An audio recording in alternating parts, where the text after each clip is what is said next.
Australia दुनिया का 6th largest country अपनी वास्टनेस के लिए फेमस है। यह देश अपनी खूबसूरती और विशाल भूभाग के लिए जाना जाता है। इस देश का हर कोना अपने आप में एक अलग कहानी कहता है, जो इसकी विशाल और विविध हिस्ट्री को दर्शाता है। लेकिन इतना बड़ा होने के बाद भी यहाँ पॉपुलेशन बहुत कम है। ऑस्ट्रेलिया का ज्यादातर हिस्सा स्पार्सली पॉपुलेटेड है, जहां आपको बस कुछ ही लोग मिलेंगे। ये सोचने वाली बात है कि इतने बड़े देश में लोग इतने कम क्यों हैं। ऑलमोस्ट 90% तो खाली या बेरली पॉपुलेटेड है। यह वास्ट एम्प्टी स्पेसेस ऑस्ट्रेलिया की एक यूनिक पहचान बन चुकी है। यह देश का एक ऐसा पहलू है जो इसे बाकी दुनिया से अलग बनाता है। यह सरप्राइजिंग है, स्पेशली जब हम ऑस्ट्रेलिया की नेचुरल ब्यूटी और रिसोर्सेज को देखते हैं। Great barrier reef, lush forests और स्टनिंग कोस्ट लाइन्स के बावजूद यह देश काफी हिस्सा खाली पड़ा है। यह नेचुरल वंडर सिर्फ टूरिस्ट अट्रैक्शन नहीं, बल्कि इस देश की रिच बायोडायवर्सिटी का प्रतीक है। इस एम्प्टीनेस के पीछे कई रीजंस हैं। यह देश का क्लाइमेट और जियोग्राफी इसके पॉपुलेशन डिस्ट्रीब्यूशन को डायरेक्टली अफेक्ट करते हैं। हर रीजन का अपना एक यूनिक एनवायरनमेंट है, जो लोगों के रहने के लिए चैलेंजिंग हो सकता है। क्लाइमेट, जियोग्राफी, हिस्ट्री और सोशियो इकोनॉमिक फैक्टर्स सबने मिलकर ऑस्ट्रेलिया की पॉपुलेशन डिस्ट्रीब्यूशन को शेप किया है। कॉलोनाइजेशन के टाइम से लेकर आज तक ये फैक्टर्स लोगों के रहने के तरीके और जगह को प्रभावित करते आए हैं। इंडिजिनस कम्युनिटीज का रोल भी इसमें सिग्निफिकेंट है, जो अपनी ट्रेडिशनल लैंड्स पर रहते हैं। समझने के लिए कि इतना बड़ा हिस्सा खाली क्यों है, ह्यूमन इन फैक्टर्स को डिटेल में समझना होगा। ये एक कॉम्प्लेक्स वेब है जो हिस्ट्री, कल्चर और एनवायरनमेंट से मिलकर बना है। एक्सपर्ट्स कहते हैं कि यह देश का यूनिक क्लाइमेट और जियोग्राफी इसके पॉपुलेशन डेंसिटी को डायरेक्टली अफेक्ट करते हैं। यह एम्प्टीनेस सिर्फ एक नंबर नहीं है, बल्कि ऑस्ट्रेलिया की आइडेंटिटी का एक इंपॉर्टेंट पार्ट है। यह देश की हिस्ट्री और कल्चर को डीपली इन्फ्लुएंस करता है।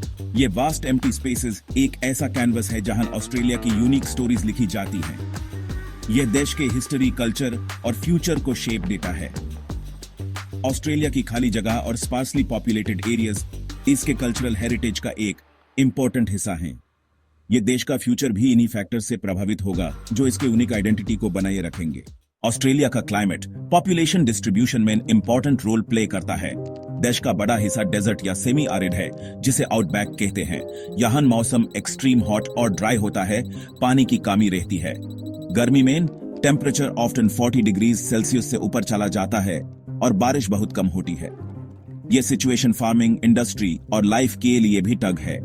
पानी की कमी की वजह से लोग और एनिमल सरवाइव करने के लिए स्ट्रगल करते हैं। इस हार्श क्लाइमेट ने लोगों को कोस्टल एरियाज में सेटल होने पे मजबूर किया है, जहां वेदर कंपैरेटिवली माइल्ड है और पानी इजीली अवेलेबल है। रिजल्ट, ऑस्ट्रेलिया का इंटीरियर मोस्टली एम्प्टी है। क्लाइमेट के अलावा ज्योग्राफी भी ऑस्ट्रेलिया के पॉपुलेशन डिस्ट्रीब्यूशन को अफेक्ट करता है। देश का इंटीरियर मोस्टली फ्लैट और ड्राई है, जहां वास्ट प्लेन्स, डेजर्ट्स और माउंटेन्स हैं। यह टेरेन फार्मिंग, ट्रांसपोर्ट और सेटलमेंट्स के लिए चैलेंजिंग है। कोस्टल एरियाज में फर्टिल लैंड, रिवर्स और नेचुरल हार्बर्स हैं। ये एरियाज फार्मिंग, ट्रेड और अर्बन डेवलपमेंट के लिए बेटर हैं। इसलिए ऑस्ट्रेलिया की ज्यादा पॉपुलेशन कोस्टल एरियाज में कॉन्सेंट्रेटेड है। जियोग्राफी ने लोगों को कोस्टल एरियाज में बसाया ही नहीं, बल्कि इंटीरियर एरियाज में ट्रैवल और कम्युनिकेशन को भी डिफिकल्ट बनाया है। रिजल्ट, इंटीरियर आइसोलेटेड और लेस डेवलप्ड है। जैसे जैसे ऑस्ट्रेलिया एक मॉडर्न इकोनॉमी बना है, वैसे वैसे अर्बनाइजेशन बढ़ा है। एजुकेशन, हेल्थ केयर, जॉब्स और एंटरटेनमेंट के लिए लोग विलेजेस से सिटीज की तरफ आ रहे हैं। सिडनी, मेलबर्न, ब्रिस्बेन और पर्थ जैसे बड़े सिटीज अब ऑस्ट्रेलिया की पॉपुलेशन का बड़ा हिस्सा हैं। ये सिटीज इकोनॉमिक सेंटर्स ही नहीं, कल्चर, एजुकेशन और इनोवेशन के भी सेंटर्स हैं। अर्बनाइजेशन ने पॉपुलेशन डिस्ट्रीब्यूशन में इम्बैलेंस क्रिएट किया है। सिटीज में ओवरक्राउडिंग और विलेजेस में पॉपुलेशन डिक्लाइन हुआ है। यह एक कॉम्प्लेक्स इश्यू है, जिसके सोशल, इकोनॉमिक और एनवायरमेंटल इम्प्लीकेशंस हैं।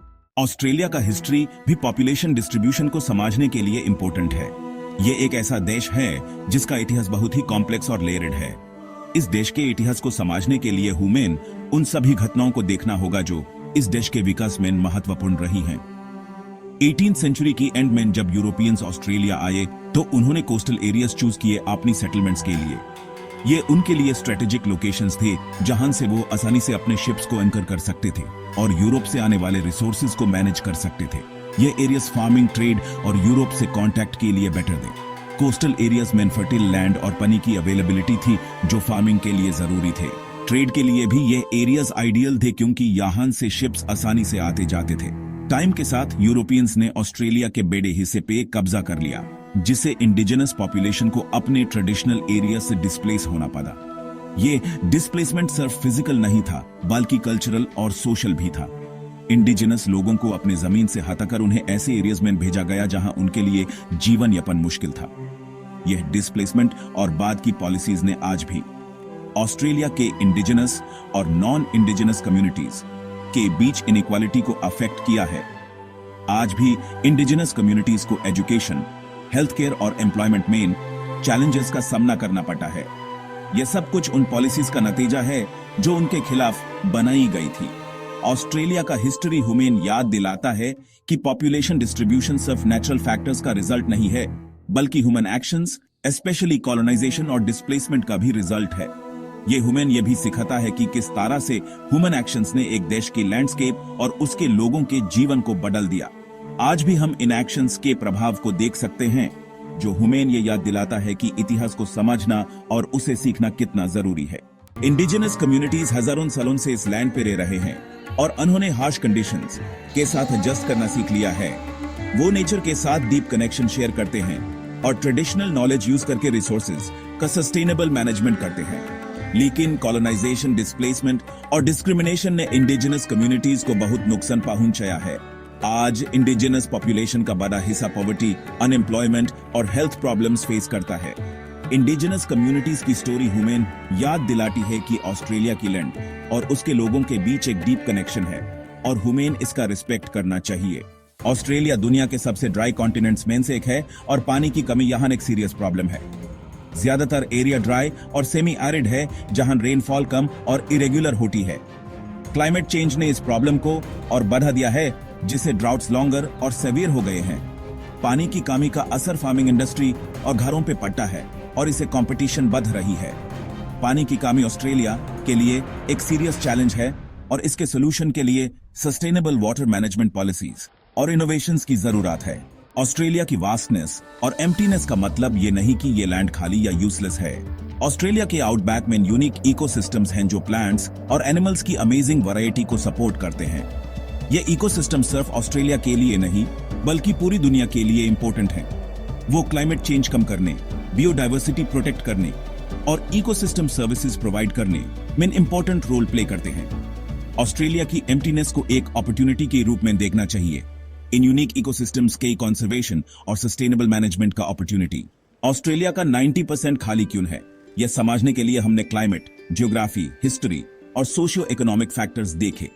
ऑस्ट्रेलिया एक ऐसा देश है जहां के वास्ट लैंडस्केप्स और अरिड आउटबैक डेजर्ट्स को देखकर आपको लगेगा कि यह जगह बिल्कुल खाली है, लेकिन यह खाली जगह भी अपने आप में एक अलग ही ब्यूटी और यूनिकनेस रखती है। हमने देखा कैसे इन फैक्टर्स ने मिलकर पॉपुलेशन डिस्ट्रीब्यूशन को शेप किया है, जिसे कोस्टल एरियाज में पॉपुलेशन कॉन्सेंट्रेटेड हो गई है और इंटीरियर मोस्टली एम्प्टी है। कोस्टल सिटीज जैसे सिडनी और मेलबर्न में आपको डेंस सिटीस्केप्स मिलेंगे जहां लोगों का जमघट है, लेकिन जैसे ही आप इंटीरियर की तरफ बढ़ेंगे आपको वस्ट एम्प्टी लैंड्स मिलेंगे जो अनटच्ड और प्रिस्टीन हैं। लेकिन ऑस्ट्रेलिया का एम्प्टीनेस सिर्फ एक चैलेंज नहीं, एक अपॉर्चुनिटी भी है। ये वास्ट एम्प्टी लैंड्स हमें एक ऐसा प्लेटफॉर्म देते हैं जहां हम यूनिक इकोसिस्टम्स को कंजर्व कर सकते हैं और सस्टेनेबल मैनेजमेंट प्रैक्टिसेस को इंप्लीमेंट कर सकते हैं। ये ह्यूमन इंडिजिनस कम्युनिटीज के नॉलेज और कल्चर से सीखने का भी एक मौका देते हैं। ये ह्यूमन यूनिक इकोसिस्टम्स के कंजर्वेशन, सस्टेनेबल मैनेजमेंट और इंडिजिनस कम्युनिटीज के नॉलेज और कल्चर से सीखने का अपॉर्चुनिटी देता है। इंडिजिनस ऑस्ट्रेलियंस अपनी ट्रेडिशनल प्रैक्टिसेस और नॉलेज के जरिए हमें बताते हैं कि कैसे हम नेचर के साथ हार्मनी में रह सकते हैं। उनके कल्चरल प्रैक्टिसेस और कंजर्वेशन एफर्ट्स हमें इंस्पायर करते हैं कि हम भी अपने एनवायरनमेंट का ध्यान रखें। ऑस्ट्रेलिया का एम्प्टीनेस इसकी ब्यूटी और यूनिकनेस का एक इंपॉर्टेंट पार्ट है। यह वास्ट एम्प्टी लैंडस्केप्स और यूनिक नेचुरल फीचर्स जैसे उलुरू हमें ये याद दिलाते हैं कि यह देश कितना डाइवर्स और ब्यूटीफुल है। यह हमें इंस्पायर करते हैं कि हम अपने नेचुरल हेरिटेज को प्रिजर्व करें और उसकी ब्यूटी को अप्रिशिएट करें। यह हमें याद दिलाता है कि हमें नेचर के साथ हार्मनी में रहना सीखना होगा और हमें अपने प्लैनेट की केयर करनी होगी। ऑस्ट्रेलिया की नेटिव वाइल्ड लाइफ और अनटच्ड लैंडस्केप्स ह्यूमेन ये सिखाते हैं कि हम कैसे अपने एनवायरनमेंट के साथ सस्टेनेबल प्रैक्टिसेस को अडॉप्ट कर सकते हैं। ये ह्यूमेन ये भी याद दिलाते हैं कि हमारे एक्शंस का असर सिर्फ हम पर नहीं बल्कि पूरे प्लैनेट पर पड़ता है। इसलिए ह्यूमेन अपने प्लैनेट की केयर करनी होगी और उसके रिसोर्सेज को रिस्पॉन्सिबली यूज करना होगा।